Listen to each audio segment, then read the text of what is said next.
여러분 성경의 인물 중 어떤 이름을 좋아하십니까? 미국의 경우 성경에 나오는 인물들을 가지고 자기 자녀의 이름을 지을 때가 많이 있습니다.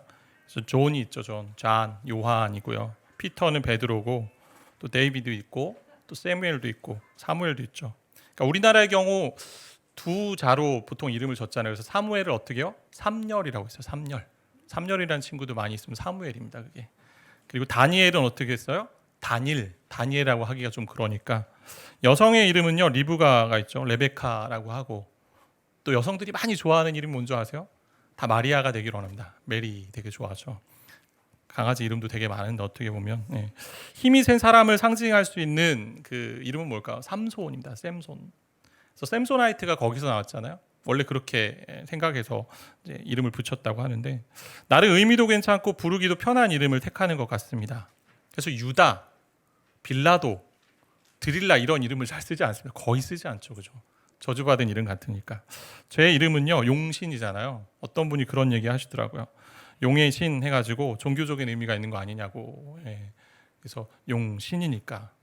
그래서 신자가 귀신 신자는 아닌데, 저는 어떻게 되냐면 제 한자는 얼굴 용자에 믿을 신자요.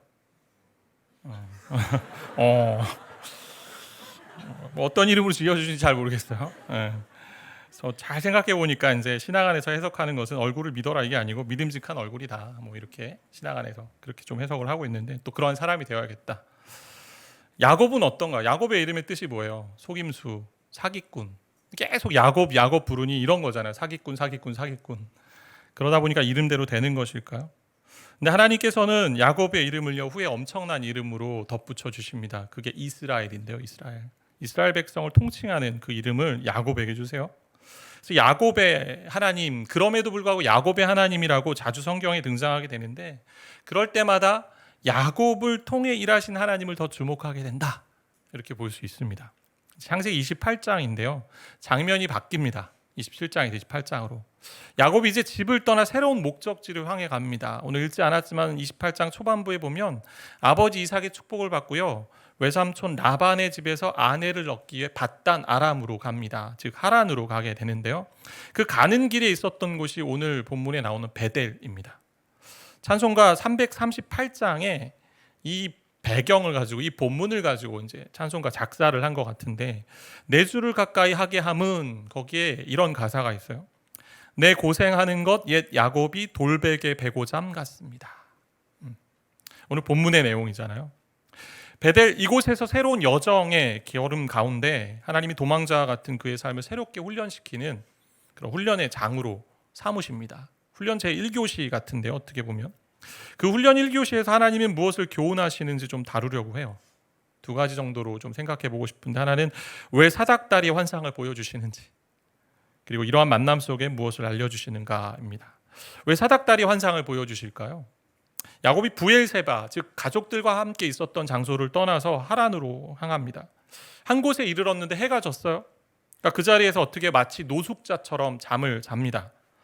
꿈을 꿨는데 꿈에 사다리 위에 계신 하나님을 만나고 그분의 음성을 들으면서 반응하는 것이 오늘의 말씀입니다.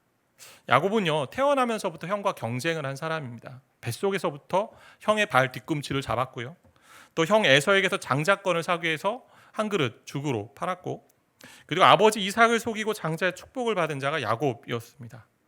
이러한 상황들을 보고, 이러한 것들을 볼 때 그가 얼마나 하나님의 축복을 갈망하고 열망했는지를 우리는 볼 수 있다는 거죠. 근데 지난주 살펴본 것처럼 하나님이 주시는 복에만 관심이 있고, 그 복이 무엇인지, 그 복의 출처가 어디인지는 전혀 관심이 없었던 사람이었습니다. 그렇게 몇 년이 흘러갔을까요? 야곱의 나이가 몇 살일까요 지금? 여러분 성경은요 다 찾으면 나옵니다. 야곱의 나이를 좀 계산할 수 있고 추정할 수 있는데, 그게 뭐냐면 창세기 후반부에 가면 야곱이요 애굽에 내려가요. 흉년이 들어서 가족들과 같이 내려가고 그 아들 요셉을 만나는데, 그때 바로를 만났을 때 바로 앞에 서서 본인이 130세인 때 나와요. 그러면 애굽의 그 요셉이 그 총리 대신이 됐을 때가 30살이었고요. 그때가 언제냐면 풍년 7년, 그 다음에 흉년 2년 차예요. 그러니까 그러니까 39이잖아요. 39살 때 아버지가 130세였어요. 그렇게 역추적해보고 찾아보면 지금 도망하는 때 대략 나이가 어떻게 되냐면 정확하게 딱 몇 살이라 하기는 좀 그렇게 보는 분도 있지만 대략 70에서 80세 정도 된 사람이에요. 70세 중반을 넘긴 긴 세월 동안 그는 자신의 욕심과 자신의 계획에 따라 삶을 살아온 사람이었습니다. 그런 야곱의 인생에 하나님이 전혀 개입하지 않으신 것 같아요. 야곱이 이렇게 생각할 수 있었을 것 같아요.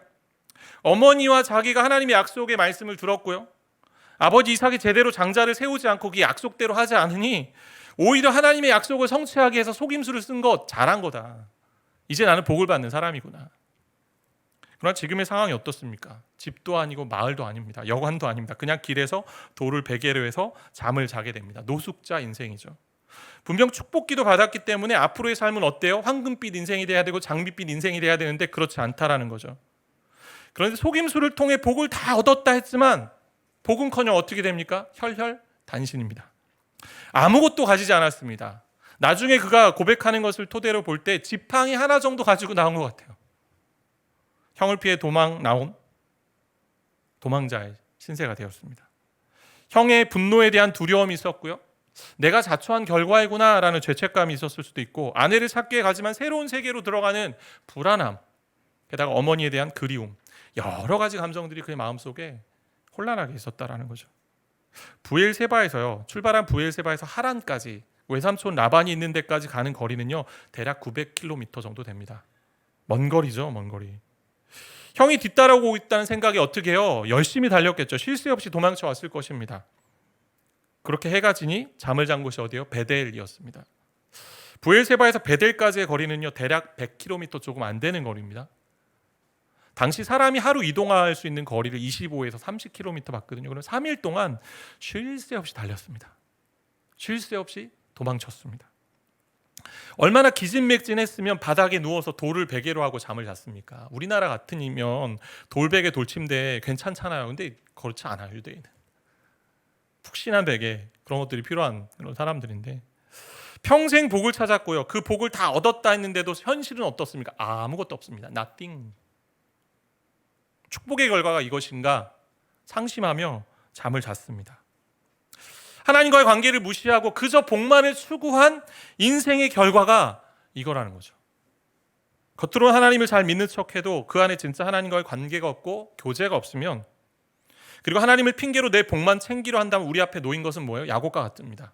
깊은 절망과 불안과 두려움이죠. 이렇게 홀로 잠이 든 불안한 상황에 꿈을 꾸잖아요. 세 가지를 보게 되는데 12절부터 보면 이렇게 되어 있어요. 사닥다리가 일단 보입니다. 사닥다리가 어떻게 돼요? 하늘과 땅 꼭대기까지, 하늘 꼭대기까지 다 있고, 두 번째 보니까 사닥다리 위에 뭐가 있어요? 천사가 오르락 내리락 합니다. 하나님의 사자들이. 그리고 세 번째 끝에 마지막에 보니까 그 위에 서 계신 여호와 하나님을 보았고 그분이 말씀하시는 것을 듣습니다. 왜 이러한 사닥다리 이미지를 하나님께서 보여주셨을까요? 왜 야곱에게? 사닥다리에 하나님의 사자들이 오르락 내리락 하는 이 모습, 이 천사들이 왔다 갔다 하면서 마치 하나님이 하늘에 계셔서 이들을 보내시고 또 땅에 있는 것을 받아 보는 그런 모습들, 천사를 통해 땅으로 보내고 또 땅에 있는 걸 받는 그런 모습들, 결국 땅과 하늘을 연결하는 이미지라고 할 수 있을 것입니다. 깊은 절망과 불안에 있는 야곱에게요, 사닥다리, 원어로는 층계, 계단인데 이것을 통해서 어떻게 해요? 그분이 내려오셨다라는 거죠. 하나님이 야곱과의 관계를 새롭게 하시고 교제하기 위해서 이 땅에 오셨다라는 이미지입니다. 이제 야곱은요 하나님과 연결되기 시작합니다. 70여 인생을 살면서 놓치고 살았던 중요한 원리를 가르쳐 주시는데, 도망자의 신세가 되어 불안과 두려움에 있는 그에게 진짜 참된 복을 추구하는 길은 바로 하나님과의 나와의 관계에 있음을 명확하게 보여주시는 거죠. 지난주에 이어서 말씀드리는 것처럼 인생의 진정한 복이 어디 있습니까? 여러분 어디서 여러분의 복을 추구하고 계십니까? 하나님 만나고 그분 안에 거하는 것, 그분과 관계를 맺고 교제하는 것이 인생의 진정한 복입니다. 왜요? 그분이 복 자체이기 때문에, 복의 근원이기 때문에, 그분과 함께하는 것이 복입니다. 이 사다리 이미지를 통해서 나와 관계를 맺고 교제를 나누는 것이 너가 추구했던 복의 원리다라고 보여주시는 거죠.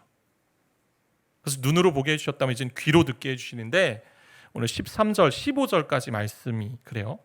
하나님 이렇게 말씀하십니다. 또 본즉 여호와께서 그 위에 사닥다리 위에 서서 이르시되 이렇게 얘기하죠. 나는 여호와니 나는 스스로 있는 자다.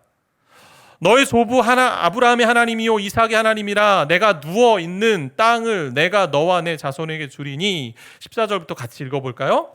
내 자손이 땅에 티끌같이 되어 내가 서쪽과 동쪽과 북쪽과 남쪽으로 퍼져 나갈지며 땅의 모든 족속이 너와 내 자손으로 말미암아 복을 받으리라.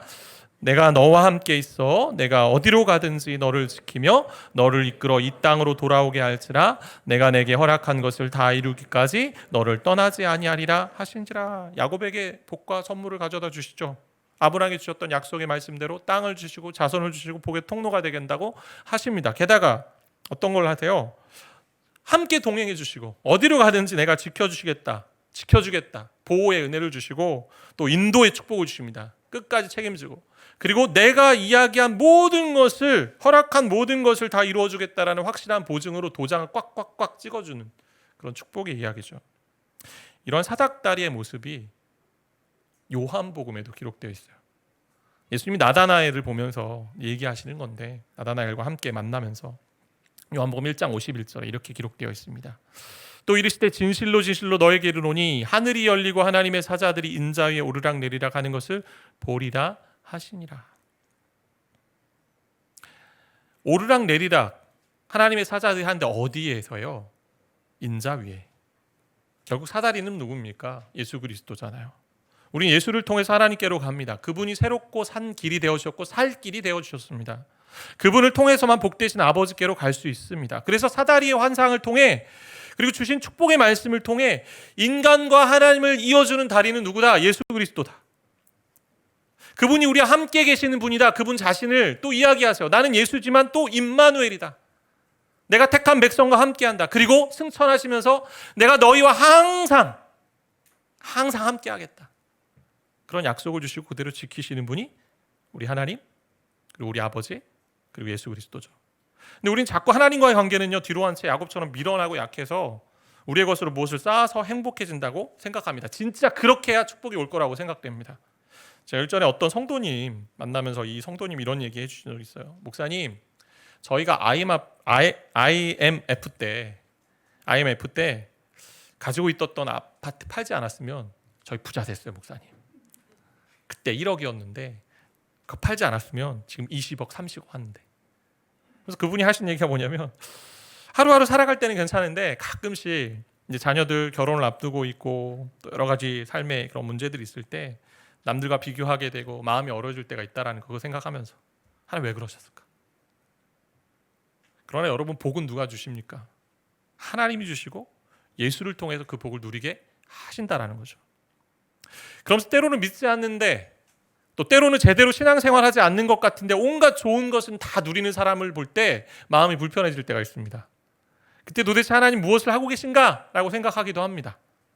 나의 상황은 고통과 고난의 상황만 계속되는데 비교해 보니 도대체 왜 나만 이럴까? 여러분, 그럴 때 어떻게 하셔야 될까요? 야곱을 보셔야죠. 야곱을 통해 우리가 생각해 봐야 됩니다. 그렇게 내가 추구하고 따라간 복이 진짜 복이 아닐 수 있다.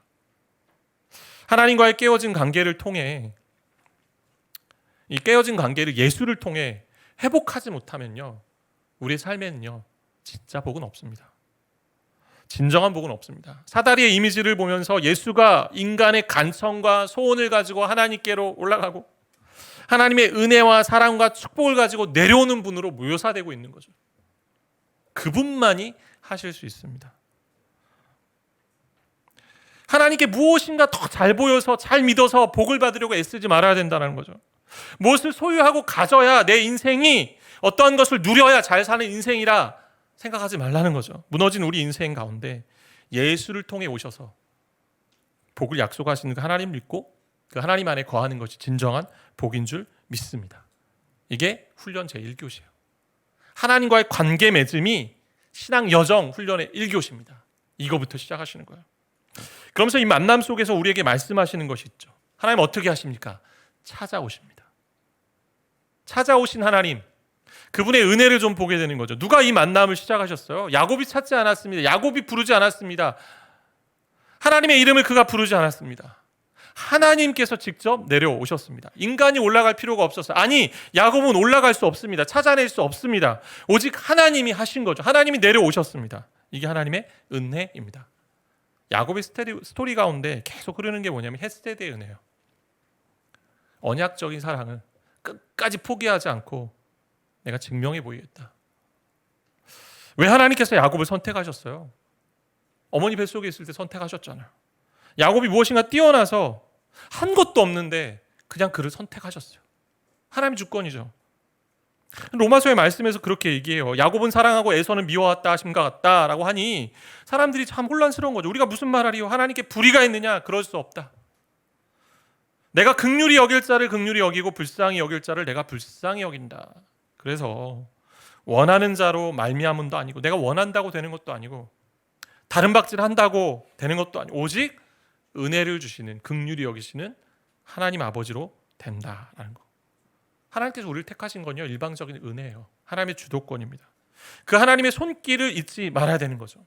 그 은혜 가운데 우리가 이 자리에 와 있는 겁니다. 여러분이 하나님의 자녀가 된 것, 하나님을 알게 되는 것, 오늘 이 자리에 예배하는 것도 다 하나님의 은혜입니다.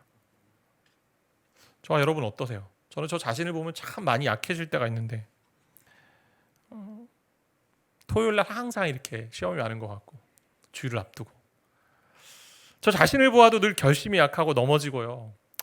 하나님 앞에서 내세울 것 없는 존재임을 인정할 수밖에 없습니다. 그럼에도 하나님께서 어떻게 하세요? 주도권을 가지시고 일방적으로 찾아오셔서 그 약속을 지키신다고 말씀하십니다. 이것이 은혜입니다. 그분이 찾아오셔서 다리를 놓으셨고 보여주시고 말씀해 주셨어요. 이게 기독교입니다. 세상 다른 종교와 차별된 부분이 이 점이에요. 세상의 종교는요 인간적인 노력을 강조합니다. 100번 뭐 넘게 절을 해야 된다. 공덕을 쌓아야 된다. 뭐 선행을 해야 된다. 마치 마일리지 적립하듯이 포인트 쌓듯이 그렇게 착한 일을 열심히 해서 업적을 쌓아서 올라가야 된다라고 생각합니다. 근데 기독교는 어떻게 해요? 내려오신 거죠.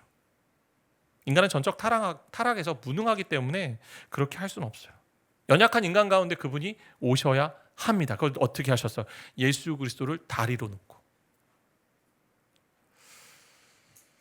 하나님 언제 야곱을 찾아오셨어요?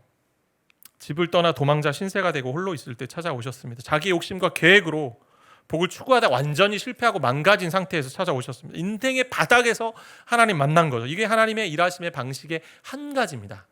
한 가지입니다. 이게 모든 일하시는 방식이라고 여러분 여기시면 안 돼요. 무슨 얘기냐?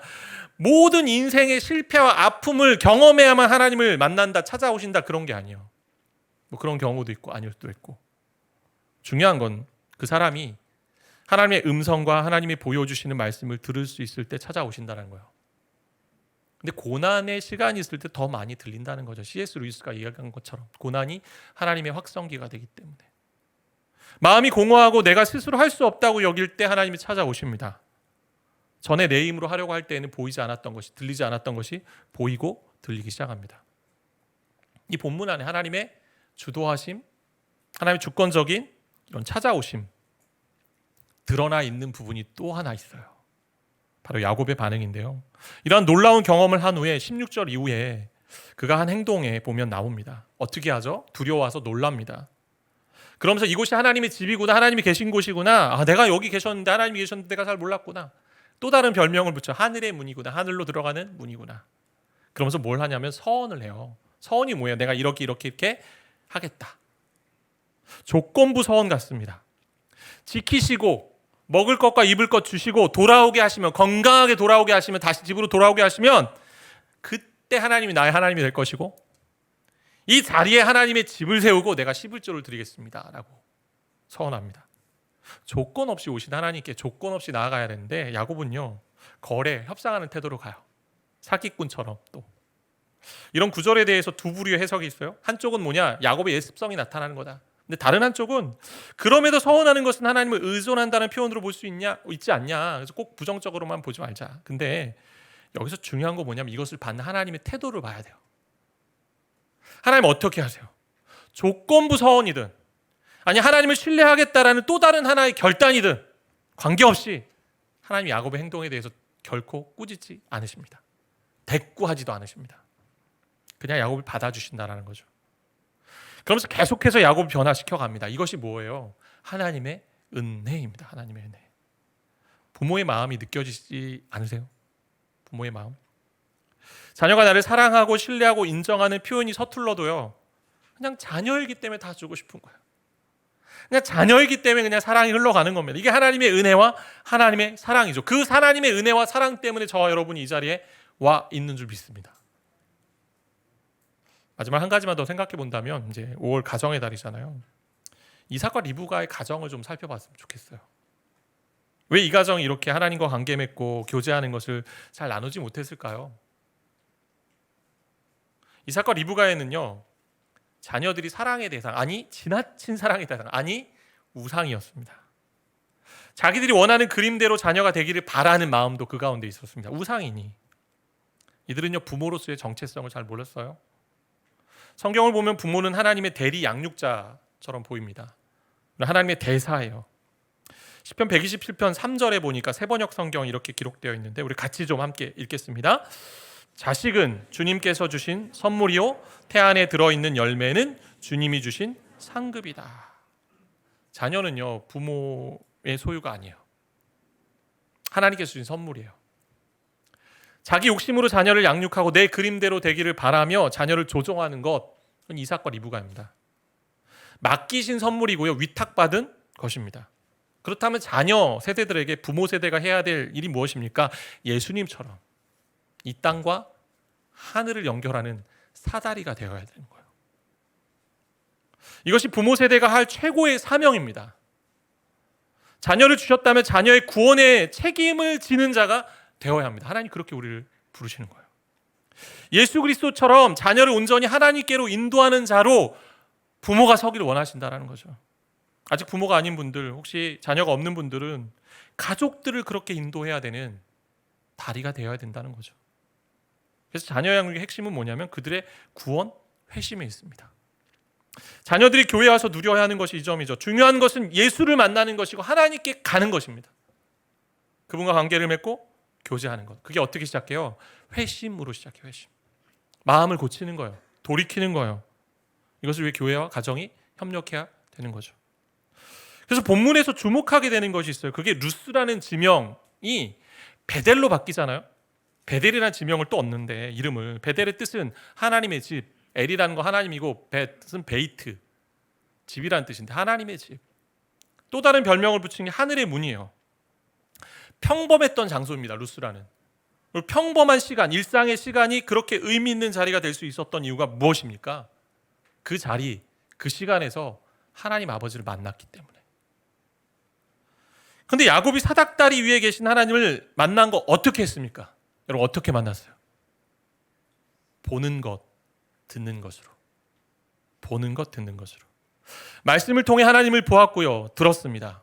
꿈이라는 환상이지만 그 가운데 하나님이 보여주신 그림이었고요, 하나님이 말씀하신 말씀이 그 가운데 있었습니다. 결국 어느 특정한 장소, 특별한 시간이 문제가 아니라 보이지 않는 것을 보는 것, 바라보는 방향을 바꾸는 것이 정말 중요하다는 거죠. 세상에 혼란하게 하고 거짓된 것, 세속적인 것에 눈을 감으셔야 됩니다. 귀를 닫으셔야 됩니다. 어디에 눈을 열고 귀를 여셔야 돼요? 하나님의 말씀, 생명의 소리에. 시몬 웨일이라는 사람이 이러한 이야기를 해요. 이걸 가지고 잘 들어보세요. 우리는 하나님을 향해 한 발자국도 나갈 수가 없다. 우린 제대로 서서 걸을 수도 없다. 우린 단지 그분을 바라볼 수 있을 뿐이다.